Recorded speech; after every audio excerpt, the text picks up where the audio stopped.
Let's start with the best value at first base. Who do you have for your best value? And while you do that, I'm going to look up my ADP because, again, for some reason, I can't figure out how to look up ADP before we actually start recording. It's just a flaw that I have. So Yeah. I have two guys, and I know where they are kind of ranking in the first base market, but I don't know what their ADP is. So go ahead with your best value at first base. Yeah, I love your picks. I'm very excited to hear some stuff that you have prepared for them because I think those are great picks. But I went with the guy that I mentioned just 2 minutes ago, Triston Casas. He is being picked at 104 on average right now. If you ask me, and some people do, some people don't, but that is insane value. I mean, I value Triston Casas as already, because again, I play Dynasty, so I value him as probably around top five, top six Dynasty first baseman already. I think the guy is like the next big slugging first baseman, probably will be a top 3 to 5 first baseman just this time next year. Like, I see him leapfrogging so many guys that are ahead of him. Like, you're drafting Spencer Steer ahead of him, Christian Walker, Paul Goldschmidt. Like, there's no way to me that Casas is going to have a worse year than them. He, especially, and Rami, you've talked about this before.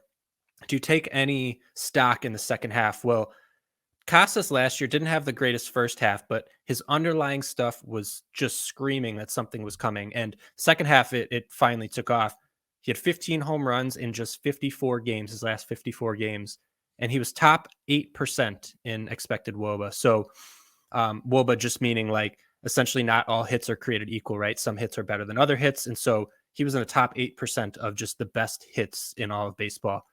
He only struck out at a 23% clip, walked at a 14% rate. He doesn't chase. He hits the ball super hard.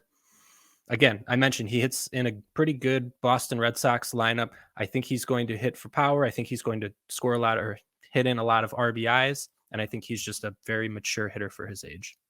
I looked at Triston Casas for a while too, because everything you just said, second half of the season, and at that ADP, that is good value. I like that. And he was the guy who I ultimately didn't pick him because a little bit of that, okay, what happens now where it's like, okay, now it's expected. Now it's a full season. I don't love their lineup. Just a couple of issues there. But the upside, like you said, is all the way there for all the reasons you mentioned. So I think it's a great pick. For me, I have two. And the first one, it's not so much about where he's ranked as first baseman because we know it's top heavy, but he's just so different than any other first baseman, and that's Bryce Harper. Remember, he was coming off an injury last year, and yet still, and again, I am totally biased. I met Bryce Harper when he was 18 years old, and I was down in D.C. I used to spend the summers in a suburb of Washington, D.C. That's where my parents are from. I met him. He was wearing a Don't Be a Clown Bro t-shirt after going to Toronto. I don't know if you remember that when they asked him if he's going to drink because he's now legal drinking age in Toronto when the Nationals played up there.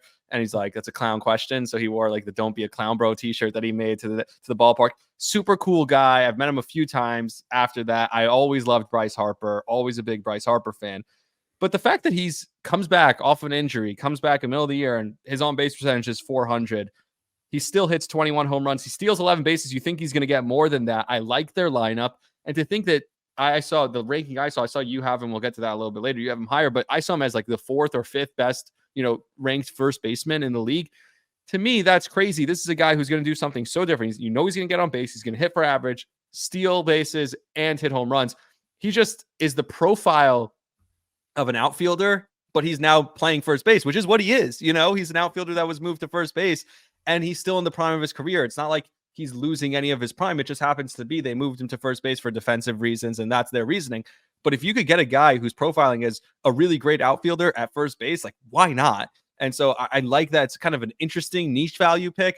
He is going at 21, so he is a consensus one of the best players. That's the ADP I'm seeing here. That is the consensus one of the top 20 players in the league, right? Top 21 players in the league. But I think he is that good. I think, a prime Bryce Harper season can be a top 10 player in the league and can win you a league.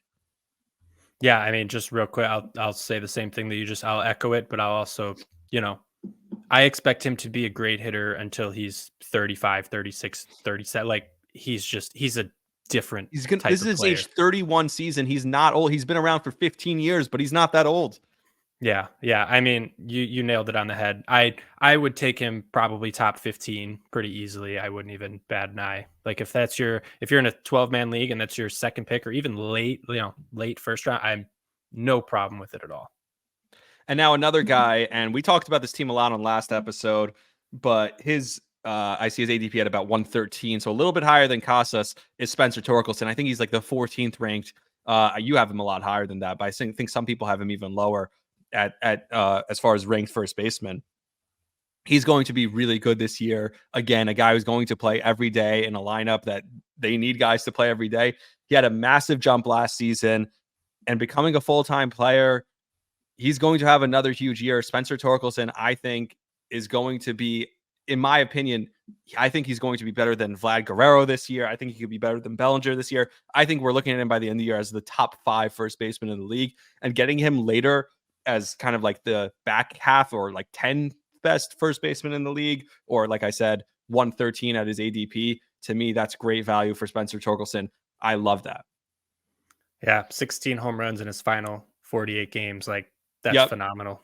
Guys got 30, 35 home run pop, which is interesting. We love the second half, guys. We do. And it's interesting that you said Torkelson, because I thought I remember you saying that you don't like the Tigers, or you don't think the Tigers are going to be good. And I don't dislike the Tigers.